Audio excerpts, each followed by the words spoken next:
안녕하세요. 사랑하는 나그네 교회 여러분, 그리고 하나의 말씀을 기쁨으로 같이 읽어가는 그리스도 안의 형제 자매된 교회 여러분. 오늘 우리가 읽는 주의 말씀은 산상수훈 가운데 마지막 장인 마태복음 7장의 말씀입니다. 우리는 산상수훈에서 팔복 천국이 저희 것이라 하나님의 백성으로 받아들이게 된 은혜를 입게 된 자가 어떤 사람이며 그런가를 팔복을 통해서 우리가 알아봤죠. 팔복의 내용은 천국에 대한 은혜를 입은 자입니다. 그런데 그것과 비교하여 그 다음 주시는 주님의 교훈은 천국을 소유한 자다.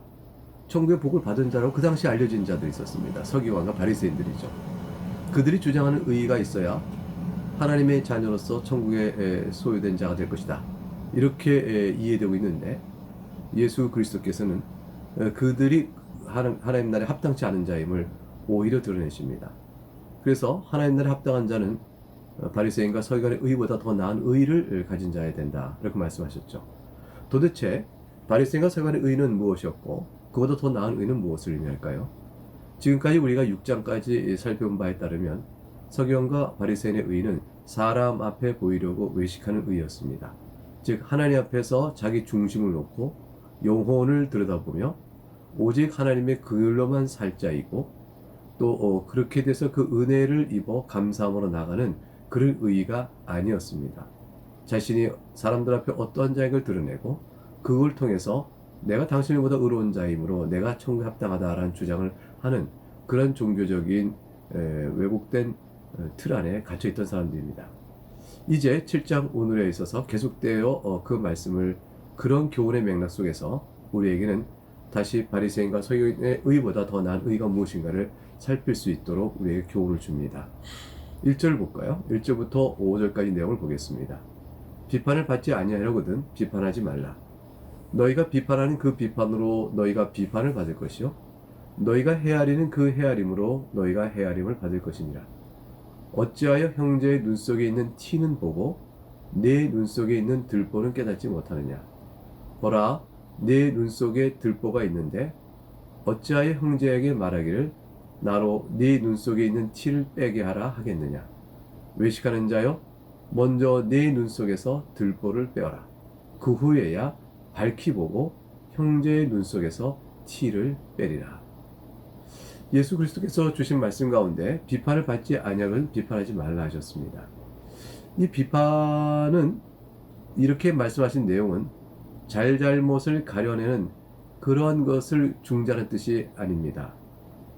비판을 함으로 자신의 의를 드러나 그러나 그 비판의 안목으로 자신을 들여다보지 못하는 어리석음을 말씀하는 것이죠. 그래서 3절에 보게 되면 형제의 눈 속에 티는 보지만 자기 눈 속에 들보를 보지 못한 채 비판하는 자들, 그러한 자들은 그 비판으로 자기가 비판을 받을 것임을 생각하는 것이죠.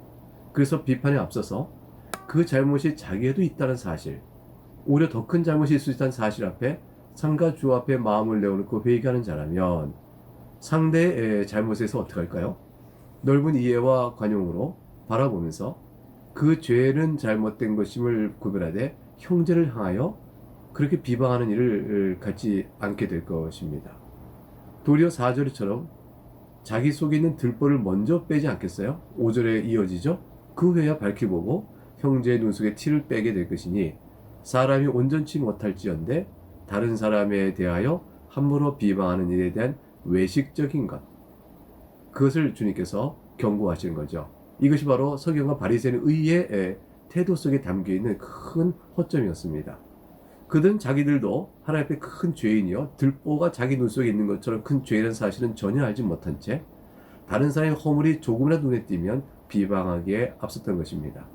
그런 것은 스스로의 죄됨을 알지 못하는 어리석은 자의 태도이므로 그런 자가 상대의 허물을 보고 비판하며 자기 의를 드러낸다면 그건 헛된 의가 되는 것이겠습니다. 6절에 보니까 거룩한 것을 개에게 주지 말며 너희 진주를 돼지 앞에 던지지 말라. 그들이 그것을 발로 밟고 돌이켜 너희를 찢어 상하게 할까 염려하라. 결국 이제 개나 돼지는 거룩한 것 진주를 구별하지 못합니다. 그래서 발로 밟고 오히려 그리스도의 제자를 찢고 상하게 하는 일이 되어지겠죠. 이것은 아주 일종의 비유인데 이 개나 돼지가 누구일까? 하나님의 은혜의 말씀을 손에 쥐고도 그것에 합당한 대로 나가지 못한 채 그것을 오히려 짓밟거나 하나님의 말씀의 교훈을 뒤틀어 버리는 그런 자들을 가리켜 말할 것입니다. 결국은 여기서 개와 돼지는 바리새인과 서기관을 가리키는 것이 되겠죠. 저들의 의를 본받지 말라고 하셨습니다. 즉 발로 밟고 돌이켜 찢어 상하는 것은 자신들이 하나님의 말씀을 맡은 자이되 그 말씀의 교훈을 바로 알지 않은 채 왜곡하니 그들이 그걸로 인해서 다른 이들을 비방하고 찢어 상하게 되는 것이라 이렇게 볼 수 있을 것입니다. 우리도 그리스도의 복음을 자랑하면서 실제 복음의 원리에 어긋나게 행동하고 판단하며 다른 일을 판단한다면 같은 오류에 있다라고 보지 않겠습니까? 7절부터 이제 11절까지 읽어보겠습니다.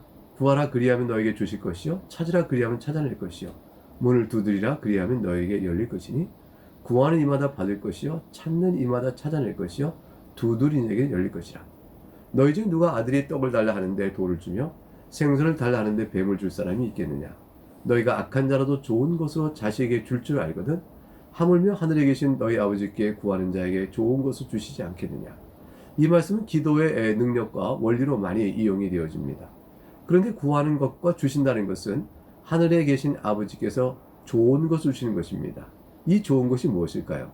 즉 문맥상 보게 되면 바리새인과 서기관의 의보다 더 나은 의가 되어집니다. 즉 하나님 나라의 백성으로 합당한 의가 되는 것이죠. 그 의는 구하면 받게 될 것이고 찾으면 찾을 것이고 두드리면 열릴 것입니다. 이건 다 무슨 말이냐면 본래 우리에게 없는 것입니다. 내게 그 의가 없다는 사실을 알고 하나님 앞에 구하는 것입니다. 하나님께 찾고자 나가는 겁니다. 하나님 앞에서 문을 두드리는 겁니다. 하나님의 긍휼과 자비와 은혜의 용서만이 나를 의롭게 하실 줄 알고 내가 그것을 내놓고 주 앞에 나가는 것입니다. 그러면 회개하며 주의 바리새인과 서기보다 더 나은 의, 천국 백성의 의를 구하는 자에게 9절에 떡을 달라는데 돌을 준 자가 없고 생선을 달라는데 뱀을 줄 사람이 없듯이 사람도 그러하거늘 하나님께서는 좋은 것, 즉 바리새인과 서기보다 더 나은 의요 천국 백성의 의를 우리에게 주지 아니하시겠느냐. 그러니까 우리가 행하는 모든 일들은 하나님께서 받은 의에 대한 자랑으로만 하는 것입니다. 하나님께 받은 의에 대한 감사로만 하는 것이죠. 굉장히 중요한 말씀이죠. 그렇게 하여 주 앞에 엎드려 긍휼을 구하는 이런 모습을 우리에게 보여주고 있습니다. 물론 이것은 일반적인 기도의 원리가 되지만 구하는 것이 기도라는 것이 우리가 바라는 것을 그대로 하나님께 요구하여 받아내는 것, 이것이 기도가 아닙니다. 즉 지금 여기서 말씀하시는 구하면 주실 것이요 찾으면 찾아낼 것이요 두들기면 열릴 것이라는 말씀에 참된 그 내용과 대상은 결국은 아버지께서 주시는 좋은 것, 이 누가복음에 이걸 성령을 주신다 이렇게 되어 있는데 결국 바리새인과 서기관의 의보다 더 나은 천국 백성으로 인정받는 의다 이렇게 볼 것입니다. 12절에 그러므로 무엇이든지 남에게 대접을 받고자 하는데도 너희도 남을 대접하라. 이것이 율법이요 선지자니라. 이 말씀이 뭘까요? 너희가 남에게 대접을 받고자 너희도 남을 대접하라 했으니 이것은 이웃을 나를 사랑하듯 내 몸처럼 이웃을 사랑하는 것을 의미합니다. 그러니까 하나님을 사랑하고 내 형제를 내 몸처럼 사랑하라. 이 사랑의 강령이 율법과 선지자의 내용 아니겠습니까? 그러니까 내 몸처럼 이웃을 사랑한다는 것은 무엇을 뜻할까요? 그것은 곧 하나님을 사랑하는 것. 그것은 뭘 뜻하죠? 하나님께서 베푸신 그 사랑, 그 천국 백성의 의를 입어서 얻어지는 나타나는 결과인 것입니다. 그러므로 내가 남에게 먼저 대접을 받고자 하는 그 교만과 자기를 높이는 의의가 무너지고 남에게 대접을 받고자 하는 먼저 남을 사랑하는 겸비한 마음속에 나타나는 그것은 바리새인과 서기관의 의보다 더 나은 의죠. 율법과 선지자의 강령, 사랑의 계명의 실천이고 그 내면은 주께서 먼저 베푸신 사랑을 아는 데 있습니다. 13절과 14절은 이건 일반적인 인간의 생략은 다릅니다. 인간은 타락해 있어서 이와 같은 일들을 자기 본성적으로 행치 못합니다.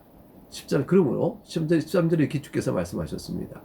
좁은 문으로 들어가라. 멸망으로 인도하는 문은 크고 그 길이 넓어 그리 들어가는 자가 많고. 많은 사람들은 이 일을 자연적 본성에 따라 행치 못합니다. 우리의 타락한 본성의 기본값은 자기를 높이는 데 있거든요. 그러나 14절 생명으로 인도하는 문은 어떤가? 좁고 길이 협착하여 찾는 자가 적음이라. 그러므로 이 일은 많은 사람들에서 옳다함을 받아서 되는 일이 아니요 하나님 앞에서 자신을 돌아보는 자에게만 가능한 일인다. 이렇게 말씀하는 것이죠. 그래서 찾는 자가 적다. 문이 좁고 길이 협착화 되는 것은 그 일을 가는 일이 어렵다라는 그 자체보다 찾는 이가 적은 이유를 설명하는 것 뿐입니다. 결국 그러므로 사람들이 볼 때는 자연스럽지 않은 거예요. 그리고 자기를 낮추는 일은 스스로 죄인을 먼저 바라보는 것이죠. 그 문이 좁고 길이 협착한 것과 같은 것입니다. 그러나 멸망으로 인도하면 크고 길이 넓습니다. 누가 봐도 그렇지, 바리새인과 서기관이 그들은 의로운 자니까 그들이 먼저 천국에 가야지, 죄인이 어떻게 가겠나, 이렇게 생각하는 것은 쉽습니다. 그러나 그 길은 멸망의 길입니다. 왜냐하면 우리 가운데 아무도 자신을 의롭다 할 자가 없기 때문입니다. 그것은 외식이요 위선적인 의일 뿐인 것입니다. 15절, 그러므로 그렇게 가르친 자들은 있다면 어떻게 될까요? 15절부터 20절까지 주께서 이렇게 교훈하셨습니다. 거짓 선지자들 삼가라. 양의 옷을 입고 너희에게 나아오나 속에는 노략질하는 일이라. 그들의 열매로 그들을 알지니 가시나무에서 포도를 또는 엉겅퀴에서 무화과를 따겠느냐. 이와 같이 좋은 나무마다 아름다운 열매를 맺고 못된 나무가 나쁜 열매를 맺나니 좋은 나무가 나쁜 열매를 맺을 수 없고 못된 나무가 아름다운 열매를 맺을 수 없느니라. 아름다운 열매를 맺지 아니하는 나무마다 찍혀 불에 던져지느니라. 이러므로 그들의 열매로 그들을 알리라. 결국은 열매로 그들을 안다는 것은 결국 우리가 드리는 하나님 앞에 말씀과 계명을 사랑하고 순종하는 것을 보십시다. 그럼 바리새인들도 외적으로는 그렇게 순종을 합니다. 열매일까요? 하나님께서 열매를 보지 아니하십니다. 왜냐하면 그 열매는 나무가 좋아서 맺는 열매를 의미합니다. 나무가 좋다는 것은 그 근본적 변화입니다. 나쁜 나무는 나쁜 열매를 맺습니다. 그 못된 나무가 맺는 것도 열매라고 내세울까요? 그러나 그것은 나쁜 열매라 되어 있습니다. 즉 하나님께서 인정하지 아니하신 거죠. 바리새인과 서기관들이 자기를 드러내기 위하여 사람 앞에 보이려고, 너희도 이미 사람 앞에 상을 받았다고 말씀하신 것, 구제할 때에 사람에게 보이려고 길거리에서 어서 나팔을 불고 한다. 그래서 못된 나무가 나쁜 열매 맺는 것 같은 것입니다. 그러나 은밀한 가운데 한다? 그건 좋은 나무가 아름다운 열매 맺는 것이죠. 왜냐하면 하나님 앞에서 하는 것이니까요. 하나님 앞에서 기도하는 자, 자기 기도할 때마다 다른 사람 앞에, 금식할 때와 다른 사람 앞에 드러내려고 하는 자들은 못된 나무가 나쁜 열매 맺는 것이죠. 그러나 근본이 주 앞에서 용서의 은혜를 받고 오직 바리새인과 서기관의 의보다 더 나은 천국의 의, 그리스도께서 우리에게 베푸신 긍휼과 자비와 용서로 베푸신 의를 받은 자는 좋은 나무인데, 그런 좋은 나무는 하나님을 사랑하지 않을 수가 없는 것이고요, 자기를 높이고자 원치 않는 것입니다. 그리하여 그런 동기로 다른 사람 앞에 자기를 내세우지 않습니다. 그러니까 그런 나무가 맺는, 그런 나무는 좋은 나무인즉, 좋은 나무는 하나님 앞에 순종할 때 나쁜 열매가 아니고 아름다운 열매일 수가 밖에 없는 것입니다. 자기 의를 드러낸 자는 결코 하나님이 인정할 만한 아름다운 열매를 맺을 수가 없는 거죠. 그러니까 아름다운 열매 맺지 않은 나무마다, 그것은 뭘까요? 결국 바리새인과 서기관의 의를 자랑하던 자들은 찍혀 불에 던져지고 마는 것입니다. 이런 자들, 이것이 옳다고 가르친다면 거짓 선지자 되겠죠. 양의 옷을 입었으니 겉보기에 하나님의 말씀을 잘 지켜 훌륭한 신자처럼 보일 수 있지만 속에는 노략질한 이 일인이 결국 왜곡된 신앙관을 가르쳐서 저들로 하여금 못된 나무가 되게 하고 따라서 나쁜 열매를 맺게 하는 것입니다. 열매를 보면 그들을 알지니 했습니다. 가시나무에서 포도를 엉겅퀴에서 무화과를 따겠느냐. 외식과 위선의 의로 자기를 자랑하는 자에게서 하나님 받으실 만한 아름다운 열매가 있겠느냐라고 묻는 것입니다. 없지요. 근본이 주님 앞에 나와야 합니다. 예수 그리스도 앞에 엎드려야 합니다. 예수 그리스도 앞에 용서의 은혜를 바라볼 줄 알고 자기의 들보를 볼 줄 아는 자가 되어야 하는 것입니다. 이제 21절부터 23절까지 말씀을 읽어보겠습니다. 나더러 주여 주여 하는 자마다 다 천국에 들어갈 것이 아니요 다만 하늘에 계신 내 아버지의 뜻대로 행하는 자라야 들어가리라. 그날에 많은 사람이 나더러 이르되 주여 주여 우리가 주의 이름으로 선지자 노릇하며 주의 이름으로 귀신을 쫓아내며 주의 이름으로 많은 권능을 행하지 아니하나이까 하리니 그때 내가 그들에게 밝히 말하되 내가 너희를 도무지 알지 못하니 불법을 행하는 자들아 내게서 떠나가라 하리라. 사랑하는 교우 여러분, 이 말씀 유명한 말씀이죠. 주여 주여 하는 자는 다 외적으로 신앙생활 하는 자입니다. 그리고 또 실제로 주의 이름으로 선지자 노릇을 합니다.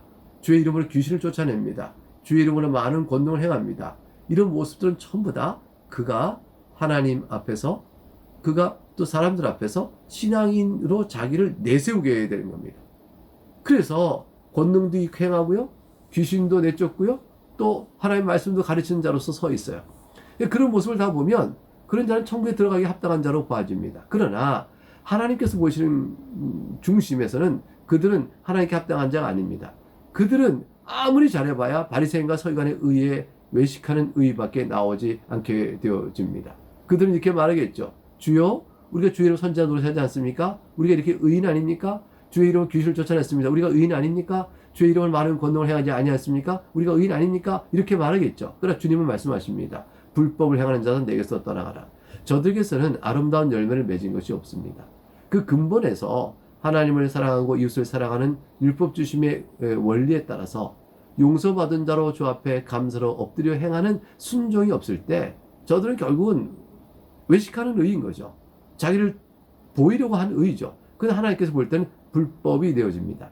그것이 바리새인과 서기관처럼 도덕법적으로 별 문제가 없어 보이지만 하나님 보실 때는 불법이 되어지는 것이에요.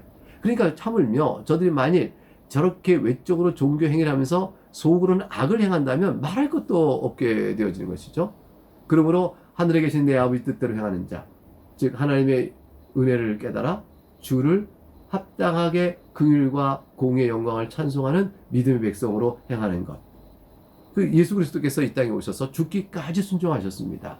결국은 하나님 아버지 앞에 엎드려 나가는 그런 모든 모습들, 주께서 우리에게 베푸신 율법의 참된 원리, 하나님을 마음과 뜻과 힘을 다해 사랑하고 이웃을 자기 몸처럼 사랑하는 원리에 합당한 대로 행하고자 하는 것이 아니라면 그 어떤 것도 올바른 것을 인정을 받지 못하는 것입니다. 24절부터 이제 27절까지 말씀 보겠습니다. 그러므로 누구든지 나의 이 말을 듣고 행하는 자는 그 집을 반석에 지은 지혜로운 사람 같으리니 비가 내리고 창수 안 하고 바람이 불어 그 집에 부딪히되 무너지지 아니하나니 이는 주추를 반석에 놓은 까닭이요 나의 이 말을 듣고 행하지 아니한 자는 그 집을 모래 위에 지은 어리석은 사람 같으리니 비가 내리고 창수 안 하고 바람이 불어 그 집에 부딪힘에 무너져 그 무너짐이 심하니라. 결국 주 예수 그리스도의 교훈의 말씀은 견고한 반석과 같습니다. 그 반석 위에 집을 지을 때라야 어떠한 일이 있어도 무너지지 않습니다. 그러나 주의 말씀을 듣지 아니하고 임의로 자의로 행한다면 그런 자들은 결국 모래에 지은 자처럼 어리석어서 자기 의를 자랑하지만 바리새인과 서기관의 의라는 게 바로 그런 것이에요. 그러나 하나님의 심판이 있을 때, 비가 내리고 창수가 나고 바람이 불 때, 하나님이 실현하여 그 의가 무엇인가 드러낼 때 그것은 다 무너져 버려서 아무 소용이 없어서 천국에 합당한 의가 되지 못하는 것입니다. 이제 28절과 29절 예수께서 이 말씀을 마치심에 무리들이 그의 가르치심에 놀라니 이는 그 가르치시는 것이 권위 있는 자와 같고 그들의 서기관들과 같지 아니함 일러라. 하나님의 말씀입니다. 주의 교훈의 말씀은 서기관들과 같지 않았습니다. 주의 교훈의 말씀은 바로 하나님 그분으로서 우리에게 전하시는 말씀이니 가르친 것이 믿지 않는 자들 눈을 볼 때도 그 권위가 있었습니다. 다 놀라지 않을 수가 없는 거죠. 여러분은 어떠셨습니까? 오늘 이 말씀을 같이 읽으시면서 놀라지 않으셨습니까? 이 말씀을 들으면서 과연 그 맥을 찌르고 핵심을 보여주고 원리를 그대로 드러내주기는 사실 아주 단순하고 간명하지만 그러나 그 말씀에 따라 비춰볼 때 과연 우리가 어떠한지가 드러나지 않습니까? 우리는 다 예수 그리스도의 용서의 의를 믿고 그분의 의로만 천국에 들어갈 수 있음을 믿고 엎드린 자들입니다. 그래야 그것에 감사하여 좋은 나무가 좋은 열매 맺듯 아름다운 열매 맺는 그 열매를 맺는 그런 신앙의 길로 부름받고 있음을 알고 주의 도우심을 구하며 나가는 그런 자들인 것입니다. 은혜를 입은 여러분에게 주의 은혜와 평강이 또한 가득하게 누려지기를 주의 이름으로 축복합니다. 내일 다시 뵙겠습니다. 감사합니다.